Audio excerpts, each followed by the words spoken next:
Mercredi, jour des enfants donc, mais 8 mars, jour international des droits des femmes.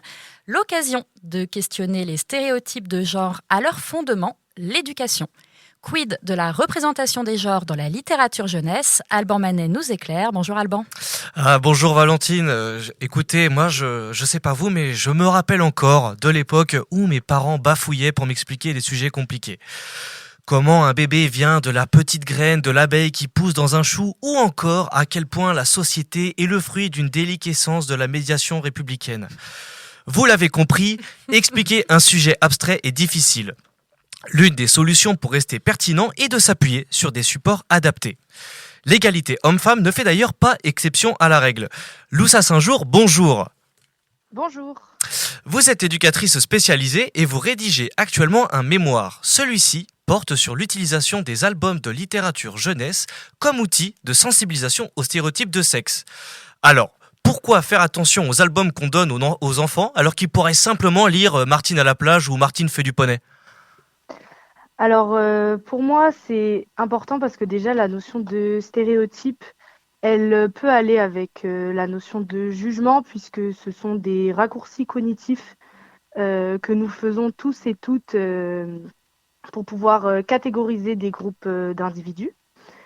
Mhm. Donc voilà, et après la notion d'album de littérature jeunesse, ça nous permet vraiment de pouvoir s'identifier à des personnages, à des histoires et pouvoir ensuite discuter avec les enfants de ce qui peut ressortir dans les albums. D'accord. Et donc, est-ce que déjà vous pourriez aussi expliciter ce que c'est vraiment un stéréotype de sexe ? Alors un stéréotype de sexe, c'est tout simplement du coup les stéréotypes du coup, comme je viens de le dire, des raccourcis cognitifs que l'on fait par rapport à la binarité entre femmes et hommes. C'est pour ça qu'on dit stéréotype de sexe. Qu'est-ce qui fait que c'est un album de littérature jeunesse qui va être plus utile plutôt qu'un autre outil, un autre prisme ? Bah, les albums jeunesse, ils permettent déjà aux enfants de... Ils représentent les enfants, ils permettent aux enfants de s'approprier et de se reconnaître dans des personnages fictifs. Donc on prend un peu une histoire fictive qui ne nous concerne pas directement, mais qui peut refléter des problématiques ou des questionnements qu'on peut avoir dans la société en général. Et donc si par exemple on est parent, instituteur, animateur et qu'on veut commencer à s'appuyer sur des albums de littérature jeunesse pour sensibiliser aux stéréotypes de sexe, on commence par où ? Est-ce qu'il y a une méthode, il y a des gens à voir ou quoi que ce soit ? Bah alors déjà, il y a un rôle qui peut être très important auprès des médiathécaires ou des bibliothécaires qui sont assez, qui se renseignent beaucoup sur ces questions-là.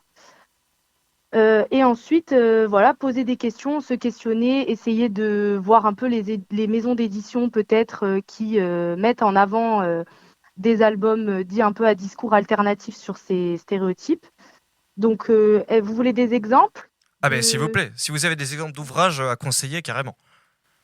Alors, par exemple, il pourrait y avoir, là, je pense à l'album Mar du Rose de Nathalie Hans, qui est un album qui vraiment traite du stéréotype que les filles aiment le rose. Et l'histoire, c'est vraiment la vision d'une petite fille qui aime s'habiller en noir, qui a un copain garçon qui n'aime pas jouer aux voitures et qui du coup remet un peu en question et se questionne surtout sur, par exemple, la notion de garçon manqué, sa maman qui n'arrête pas de dire qu'elle est un garçon manqué parce qu'elle n'aime pas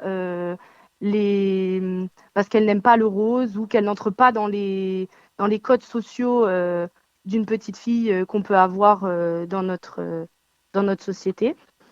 Il pourrait y avoir aussi Julien est une sirène de Jessica Love, qui là met en avant un petit garçon qui a envie de se déguiser comme une sirène, donc avec une robe, avec une coiffe, etc.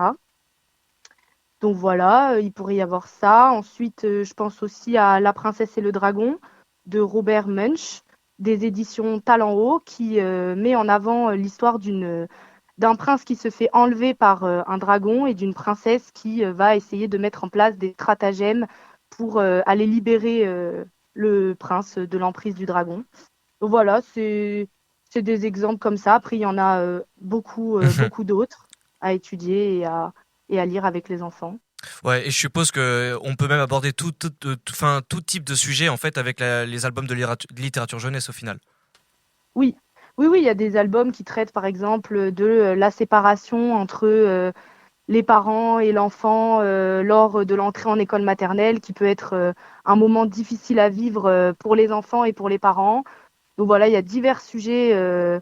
Voilà, et en fait, de prendre une histoire fictive qui ne nous, enfin, on se sent moins concerné, mais en même temps, elle traite de sujets dont on peut se reconnaître à travers l'histoire fictive et les personnages qui composent l'histoire. Eh bien, merci beaucoup, Loussa Saint-Jour, pour ce témoignage. En tout cas, maintenant, on a des recommandations et on sait comment ça marche. Je vous souhaite une très très bonne journée.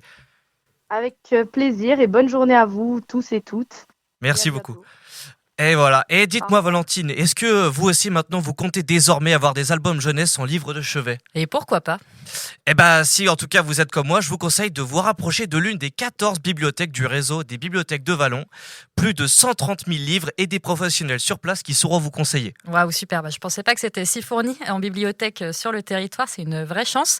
En tout cas, merci Alban et Loussa.